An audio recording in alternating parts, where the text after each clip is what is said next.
होगा, वही तुम्हें रास्ता दिखाएगा। বলিউডে স্পাই সিরিজে জনপ্রিয়তা তৈরি হয়েছে বহুদিন ধরে, আর তাই নামী তারকাদের হাত ধরে একের পর এক গুপ্তচর বৃত্তি ও সেই দুনিয়াকে তুলে ধরেছে একাধিক নামী প্রযোজনা সংস্থা।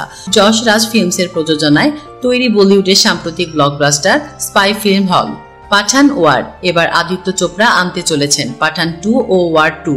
খবরটা পুরনো হলেও এখন জানা যাচ্ছে এই দুই ছবির চিত্রনাট্য নাকি বড়সড় বদল ঘটতে চলেছে। সম্প্রতি বলিউড সূত্রে এমনটাই জানা যাচ্ছে, পাঠান 2 ওয়ার 2-র সঙ্গে বদলাচ্ছে আলফার চিত্রনাট্য। ইতিমধ্যেই চিত্রনাট্যকার শ্রীধর রাঘবনকে পাঠান 2-র চিত্রনাট্য নতুন করে লিখতে বলা হয়েছে। এদিকে সমস্যা মূলত বেঁধেছে ওয়ার 2 নিয়ে।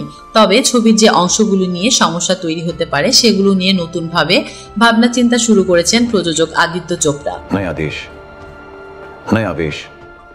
শেষ মুহূর্তে বদলে সেই ছবির চিত্রনাট্য বদলে যাচ্ছে বলে জানা যাচ্ছে। প্রসঙ্গত পাঠান এর চিত্রনাট্য আইএসআই এজেন্ট রুবাই এর চরিত্রে দেখা মিলেছিল দীপিকা পাড়ুকোনের, আর এজেন্ট পাঠানের ভূমিকায় দেখা গিয়েছিল কিং খান শাহরুখকে। তারা একে অপরের প্রেমে পড়েন। একইভাবে টাইগার ফ্রাঞ্চাইজির ছবিগুলোতে সেই একই সমস্যা।